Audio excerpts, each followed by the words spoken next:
Hey, it's your girl Gloria, and you are tuned in to another episode of Good Vibes and Deep Dives, where we connect and reflect every week. Now, before we get into today's episode, I have a couple of follow-ups and announcements. First, I want to address the organization of the show. Now, episode 1 was nice and short, very concise and focused, 20 minutes of some good self-help and nuggets of information to carry you through the year. And then episode 2 was a little bit random. I was talking about snacks, and it was more so an hour-long ramble and just reflecting on how both episodes went. I feel like it'll do both of us a favor if I approach this with a little bit more organization. So what I'm going to be doing is introducing segments. Now, with these segments, I'm going to cover a little bit of everything, which I'm excited about. So we're going to start off with a little bit of self-help and productivity. So it's going to be your weekly boost of personal development. And this is great for folks who can only catch the first part of the episode and then will have to get to everything else later. This is more of like the core content, real robust, definitely trying to pour into you and, always aiming to be better type of combos, right? Then we'll get into a deep dive topic of the week. So that's going to be something that's either inspired by a recent event or trend or just something randomly that came to mind. So that'll definitely change every week. And that can be anything superficial to super deep, maybe some more self-help, maybe something a little bit more artsy, fashion, I don't know. We'll just have to wait and see. Now, after our deep dive topic, then we're going to get into a surprise segment. I'll tell you more about it later on, so make sure you tune into the rest of the episode so you find out what that is.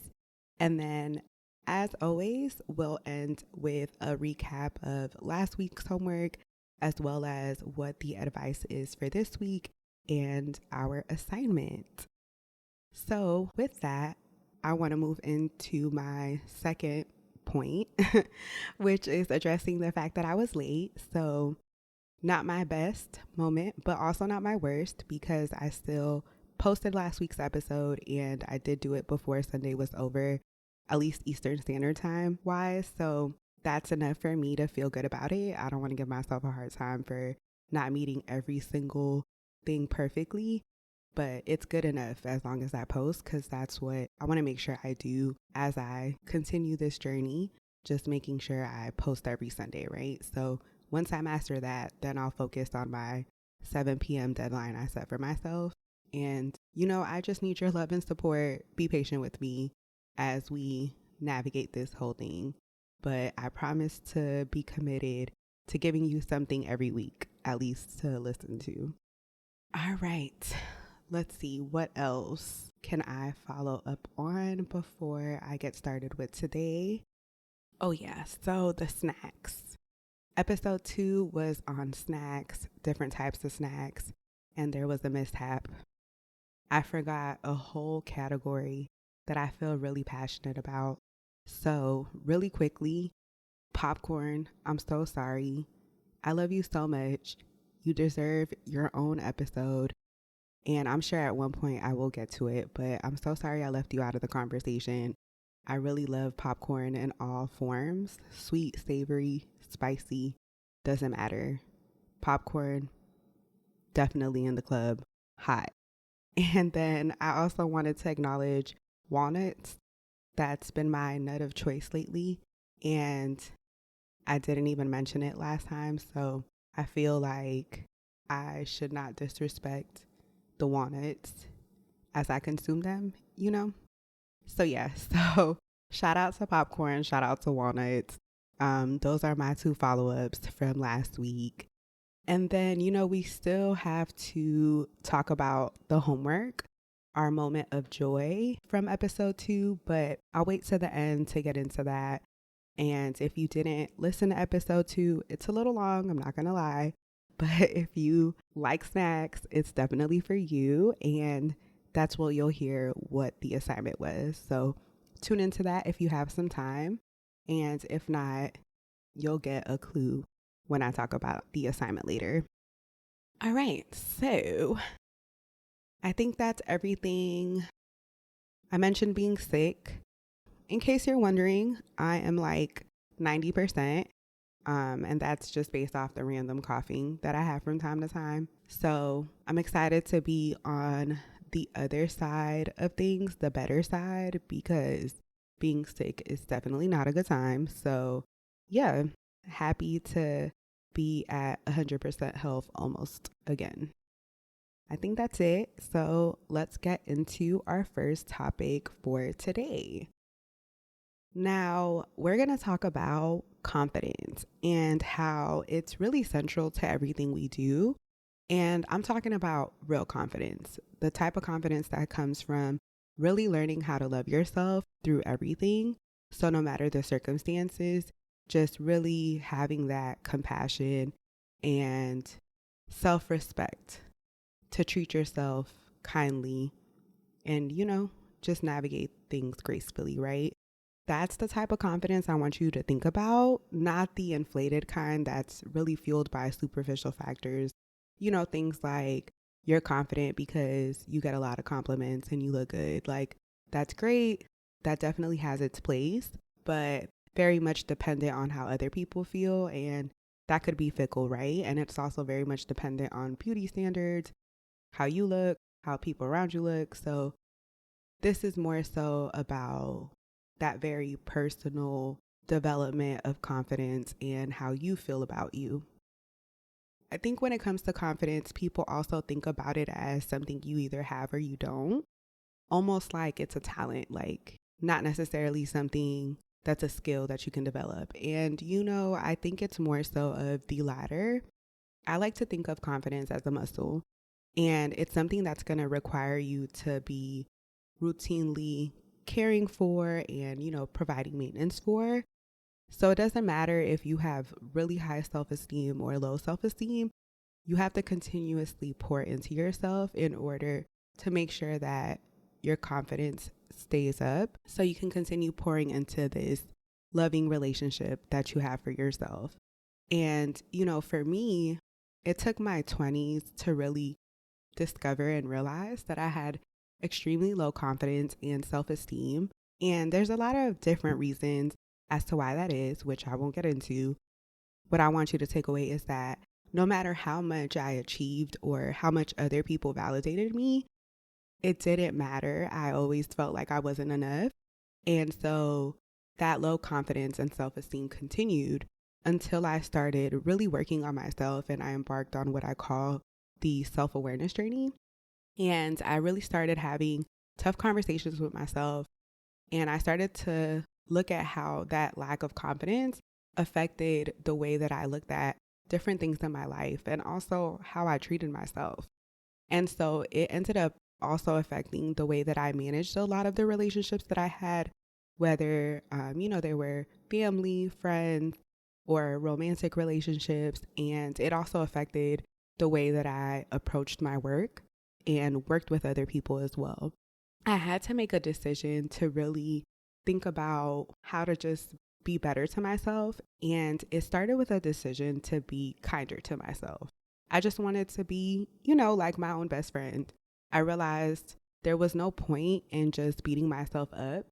So I would much rather just try to hype myself up so I could actually feel more inclined to change and grow versus just putting myself down and then not wanting to be better because I'm so overwhelmed, right?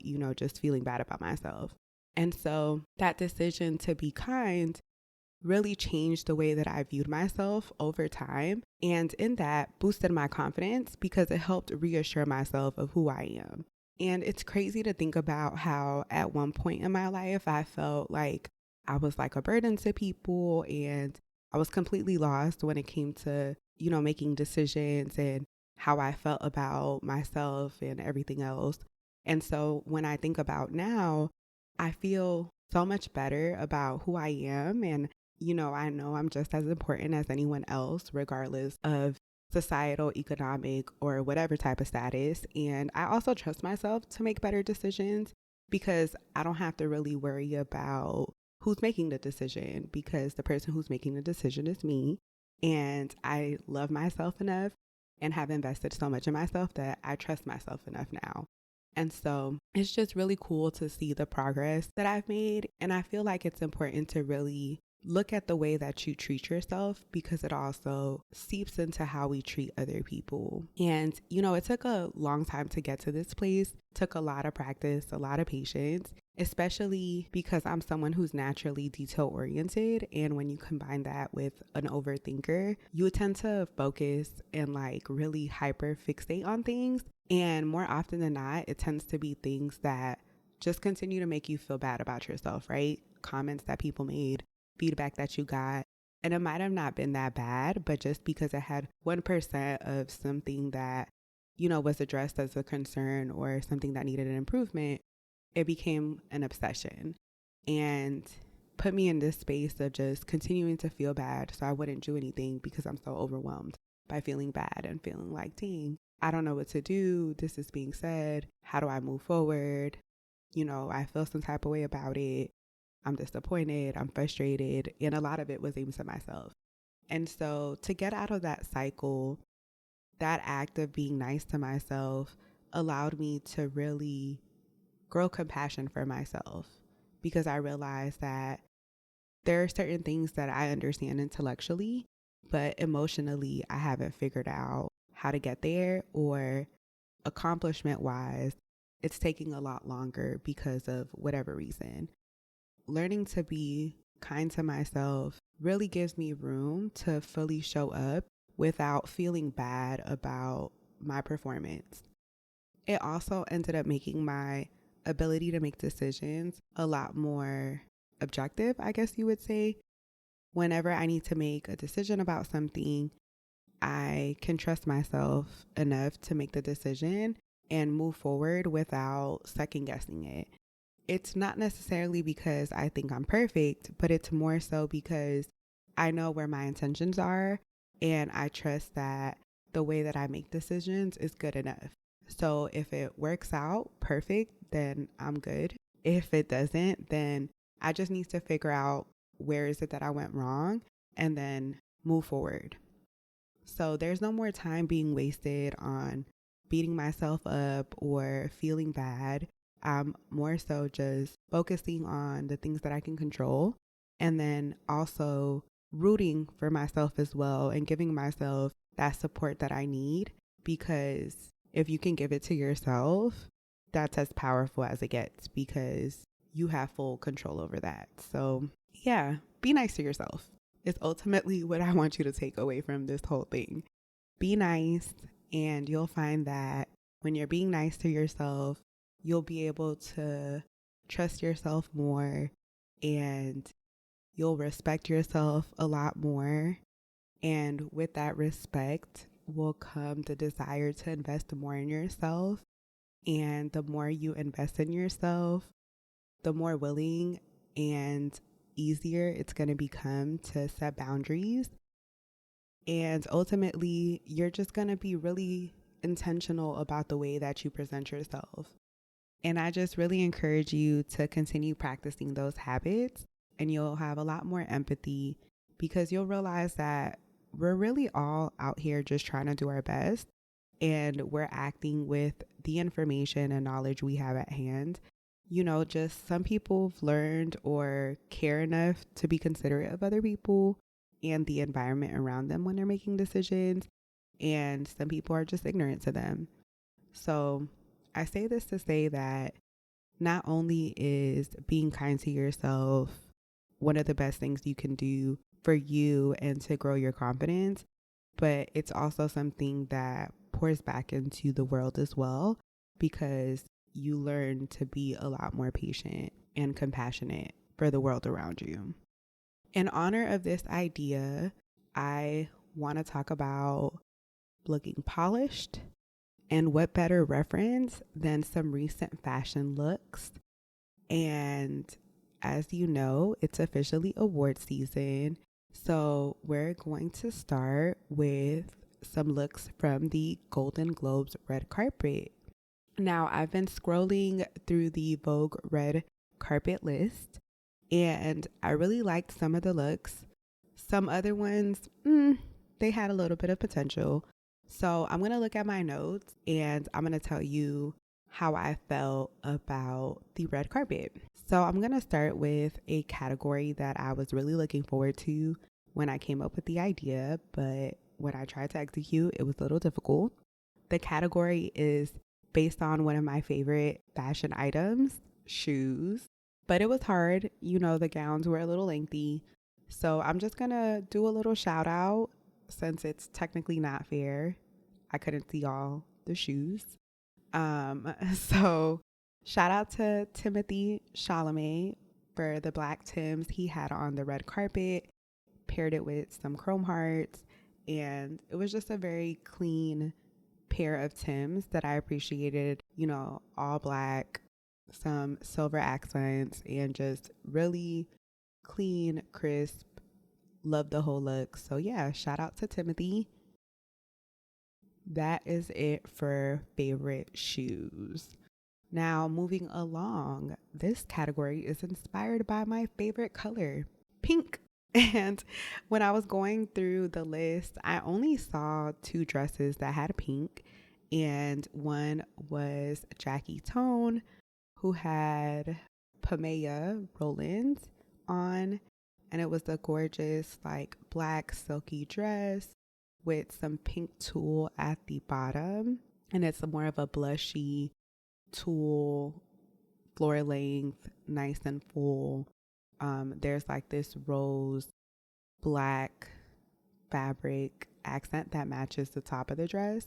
And yeah, just super pretty, very princessy, but you still get the sophistication of the black. So definitely like Jackie's dress. And then there was a second dress by Nikki Glaser and Zuhair Murad. And I don't know if I said this, but in my mind, I said it. Forgive me for the names. I'm definitely butchering stuff, and I'll just try my best to do better next time.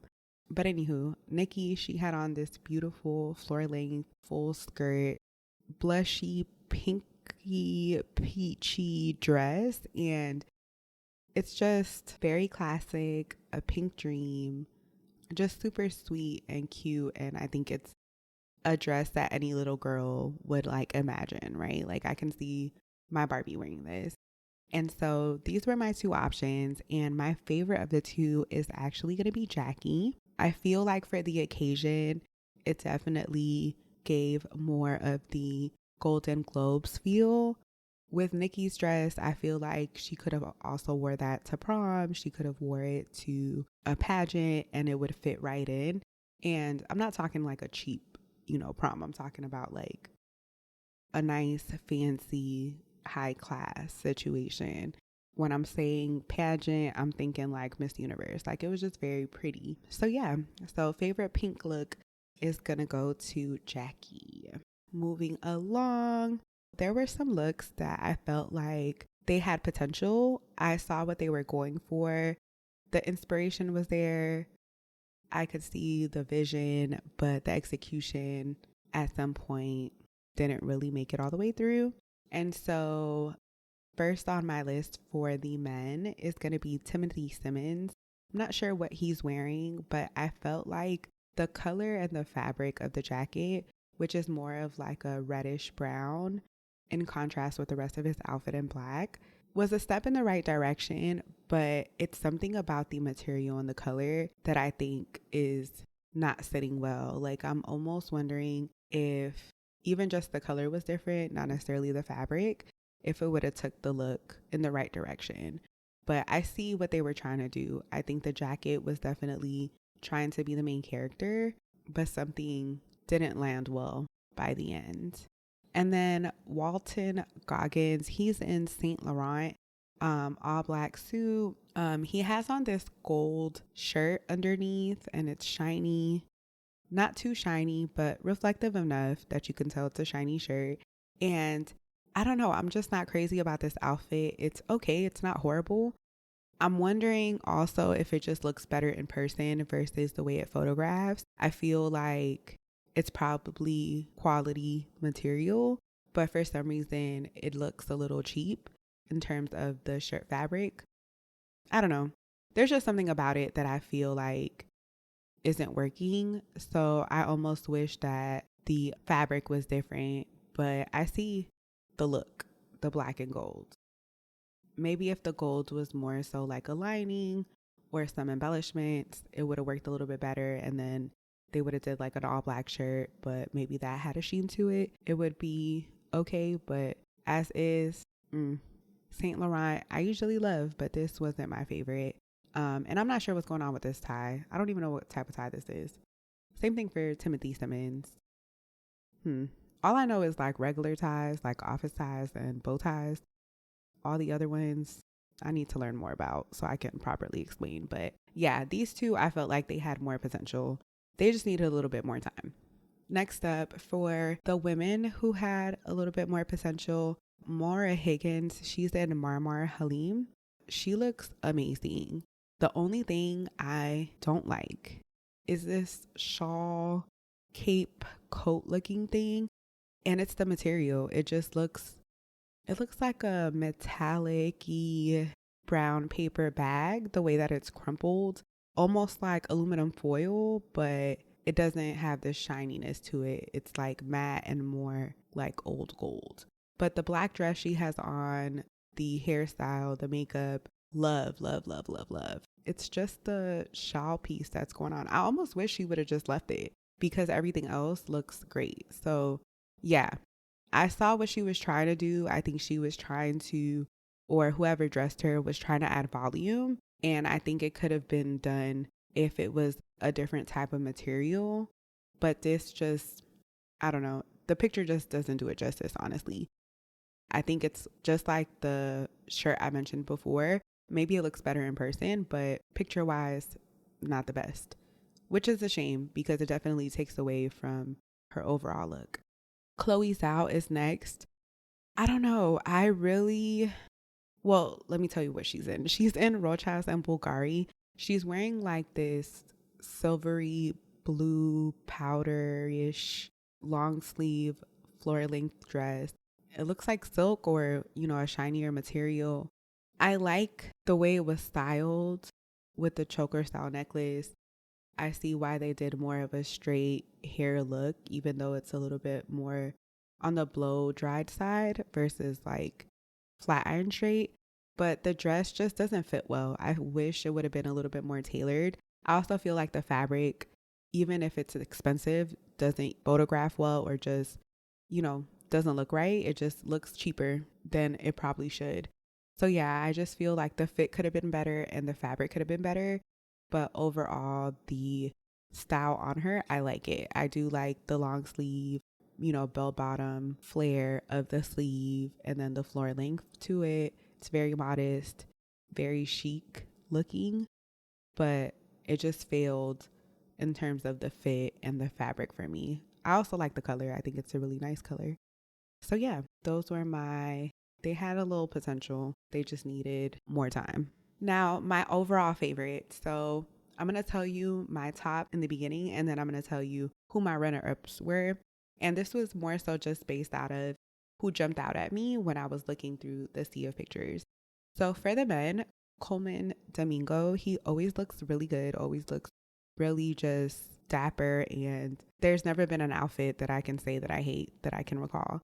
But he's in Valentino, all black look, has some embellishment on the blazer, and just really clean. The watch, I don't even know what watch he has on, but just looks really good. Loved it. I just felt like it was a good balance of traditional menswear, but with a nice, elegant twist to it. And I don't think a lot of people get into embellishments when it comes to menswear, so I appreciate the look here. So yeah, my favorites. Now, I have 3 runner-ups for the men. Damson and Michael B. Jordan, they always look good, always look super clean, love their style. I appreciate Damson Idris for the bow tie. Michael B. Jordan, overall, the incorporation of the sunglasses with the outfit, just clean, love it. I also want to mention Connor's story. He's in Saint Laurent, and I think the decision to keep the jacket open definitely helps with the overall look. The sunglasses definitely take this look over the top. So yeah, love this Saint Laurent look. And then I do want to mention that Damson and Michael B. Jordan are both in Prada, which is another fashion house that I really love. So yeah, shout out to the men. Now, overall favorite looks for women. So this specific choice, it was really hard because I kept trying not to choose it because I'm not 100% with the whole thing. I don't know. Something there in the look I want to tweak a little bit, but the dress itself, it just kept calling me and I had to go with it. So my overall favorite look was Selena Gomez. She was in Chanel and she's like in this black, it looks like a velvet dress off the shoulder, but the top is all full and feathery and white. And her hair and the rings just complements the entire look. I think the only thing that I'm not crazy about is the shade of lipstick. I wish it would have been maybe just a little bit more of a traditional red. Right now, I think it's leaning a little bit more in the burgundy. So that's my only critique. But outside of that, love, love, love this dress. This is my favorite look of all of them. So yeah, shout out to Selena Gomez. All right, now the women were a lot harder. I have 5 other looks that I really enjoyed. First, we have Wunmi Mosaku and Matthew Baseman. I hope I said that right. And she just looks so beautiful in this yellow. Looks like she's carrying the way that she's holding her stomach. Feel like any maternity style dress is really hard just because of all of the curves on a woman's body. And I feel like this job complements her really well. Again, the color is just really striking. I love the shade of yellow on her. The hair, the earrings, she just looks great. Phenomenal. Love, love, love, love. Next is Pamela Anderson. She's in Ferragamo. She's wearing all white, very minimal to maybe no makeup. I love the style of the dress. It's like long sleeve. She has some ruching. It looks more like a blouse and skirt situation versus a dress. And yeah, I just love it. I feel like she's aging so gracefully.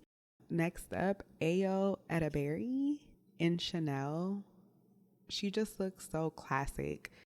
I feel like you could put her photo anywhere on any timeline and she just looks beautiful. Like it's not trendy at all. Just looks classic. You know, it's off the shoulder, black velvet, has kind of like a cape looking extra fabric on the sides in a different material, but still black. It has more of like a sheen to it. And yeah, she just looks so good. I love this blown out bob, complements her so well. Love the fit. She looks great. A dream. Then we have Elle Fanning in Gucci. Love this dress. I love the shape of the dress, the crystals. She just looks so good. It gives high fashion Elsa. And yeah, I love it. I'm also a little, biased. I love a sequin crystal situation. Sometimes it could look a little tacky, but in this case, it just looks really nice on her. Yeah, love this dress. And then I know a lot of people are wondering why I didn't pick Tiana Taylor. I know she was a favorite for a lot of people. She's in Schiaparelli. Love that brand, all of the dresses, beautiful concepts, amazing. And she looks great. I just feel like she's always going to look good regardless. She has an amazing body. She knows how to dress. She's always going to look good. I just kind of felt like maybe because it is expected, she wasn't going to be my top. When you're too consistent and an A+ student, you will tend to be overlooked by someone who is more varied in their results. So maybe I'm being biased, but I love her look. She looks amazing, very sensual, which I feel like is definitely core to her style themes. But it wasn't the immediate option that I gravitated towards. And yeah, that is it for my review of my favorite fashions from the Golden Globes and some options that I felt like had a little bit more potential. So much fun. I definitely have a little passion for fashion. So looking at outfits is always a good time for me, especially now that I'm starting to get back into it. So thank you for listening to me go through that. And I do want to hear your thoughts about the looks. So make sure you drop some comments and be nice. Even if you notice something was off, pretty sure whoever was wearing it or styled them noticed it too. So we want to comment and review things with a focus on the admiration for the effort, the attempt of self-expression.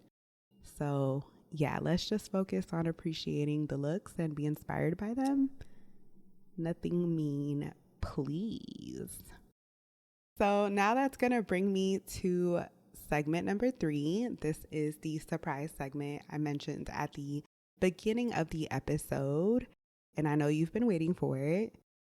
And there's a reason why I needed you to be patient, and it's because it requires a tiny bit of pre-work, but I promise it's going to be fun and easy. So I'm introducing the Watchlist segment. And this is going to help us bond over some shows, movies, and music. So whether it's old or new, I just want us to have something else we can chit chat about. So we're going to start the watch list segment with some homework. And it's going to be 2 shows that I picked. I'm definitely open to suggestions, but for now, we're going to go with these. So the first show is going to be Fear Factor House of Fear. It's in its first season and it premiered on the 11th, so relatively new.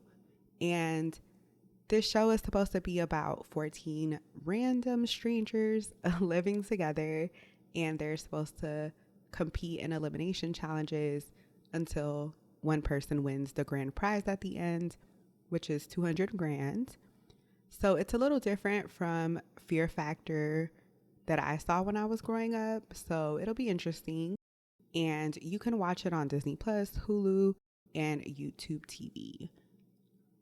Now, the second show we're going to watch is People Magazine Investigates. And this series has a new season, season 9, which premiered on the 12th. So again, relatively new. And they cover high profile crime cases, and you can watch them on Investigation Discovery and HBO Max. And I think it's available on other platforms as well. So I would just search it and see where you have a subscription. So we're going to watch those 2 shows. We're only going to watch the first episode. That way we keep it manageable with our existing schedules. We also need to practice some delayed gratification. So even if we can binge episodes, we don't have to. So yeah, so make sure you watch episode 1 of Fear Factor, House of Fear, which is Sealed Fates. And you also need to watch episode 1 of People Magazine Investigates, and it's called Vanished in the Heartland. And that follows a missing person investigation and the death of a Michigan woman from 2021. So yeah, I'm excited. We're going to have a lot to talk about next week after we watch those episodes. So make sure you come back. But for now, let's focus on the present and talk about our homework. So I'm going to share with you my simple moment of joy that happened in this past week. And it was really unexpected. So before I tell you what it is, I'm going to give you some context because I think it's important. And so I decided that this year is going to be my natural beauty maintenance year. I genuinely enjoy getting different beauty treatments done regularly. That could include getting my lashes done, getting my nails done, anything in that realm. But after a while, I start to notice some of the damage that happens by being consistent with these regimens. So I wanted to focus on reversing that damage. And also, I think it's important to practice some personal grooming. I just feel like you never really know when you're going to need to do it yourself. So it's better to practice doing it regularly versus being caught up in a situation where you're forced to do it yourself and you end up looking a little crazy because you're rusty, you know? So, yeah. So, I say this all to say that with my small moment of joy, really was an hour and a half of giving myself a manicure. So, essentially, 45 minutes on each hand, filing my nails, trimming my nails, taking care of my cuticles, moisturizing, all of that. And while I was doing it, I was thinking to myself, a salon would never. They would charge me a crazy price to dedicate this much time to my nails. And even more so, I think about how tedious the task was, that it was really hard for me to think about anything other than my nails, right? And I really enjoyed it. It was just a nice self-care task, really mindless, but something that I enjoyed doing ultimately, mindless, and I didn't mind it, So yeah, it was a really good experience, my little moment of joy. And even though I went a little too far, cut a little too much of my cuticles, my nails have never looked better, so no regrets. And I definitely plan on keeping it up. So yeah, I hope you were able to take your moment of joy this past week and you relished in it as much as I did. Also, super random side note. I started watching Living Single again, and there's this part where Sinclair is talking to Khadijah and she makes this comment. And I'm bringing this up because we're talking about nails. So essentially, Sinclair tells Khadijah that she had a thought about, what if our toes were our fingers and what if our fingers were our toes? And when she said that, I was just like, what? Like, I just couldn't imagine how life would be if those things were swapped on our bodies. So yeah, I just wanted you to think about that. If you have a visual, even better. So yeah. Anywho, that's it for my update on my homework. So let's focus on this week. Now, segment 1, we talked all about confidence. And I want to be clear, confidence is more than just looking good and saying, those flattering things about yourself. It's really about loving yourself through and through. And the core part of that is learning to be kind to yourself. Confidence is the ultimate reflection of how much self-love you have. And you can't build a healthy relationship with yourself starting with a foundation of negativity and criticism. So my advice this week is to remember that confidence is a byproduct of self-compassion. When you're kind to yourself, you give yourself the permission to show up fully. And by showing up fully, you're able to be the best version of yourself. And that's how you learn how to fully accept yourself. And yeah, so now let's talk about our assignment. And it's 2 parts. I know, another homework assignment. And it's also 2 parts. But trust me, this is also a good one. All right, so part 1 is going to be what I call the grace check. And all we have to do is be nice to ourselves when we catch ourselves being mean to ourselves. So I'm going to say it again. So whenever you're being mean, remember to be nice. And that's in any conversation that you're having with yourself. So for example, let's say that you're not eating as clean as you said you were going to, or the things that you're trying to get done aren't at the quality that you need them to be. Instead of, insulting yourself and being negative, you're going to take a moment, myself included. When we're in these situations, we're going to take a moment and we're going to acknowledge that we're, frustrated, disappointed with the situation, but we're going to do it with love. And then immediately after, we're going to refocus our energy to figuring out what's the next thing we can do to improve our situation. So there's not going to be any time we spend being mean, nasty, or negative. All of our time should either be spent being nice, doing things with love, and, doing things that are productive, or a mix of all three. So so that's part one. Then part two, it's all about taking some time to take care of ourselves, which is hard for a lot of people to do. That's something that I've learned as I've gotten older, especially for people who are parents who tend to, or not even just parents, more so caretakers. You tend to automatically fall into this habit of worrying about everybody else. So this is especially dedicated to you. Part two, again, is all about taking some time for ourselves. And what we're going to do with this part of the assignment is we're going to think about our self-care routines, or, whatever we do stepwise when it comes to getting ourselves ready for the day. And we're going to pick one part of that process, and we're going to find something we can do to either improve it or have more fun with it.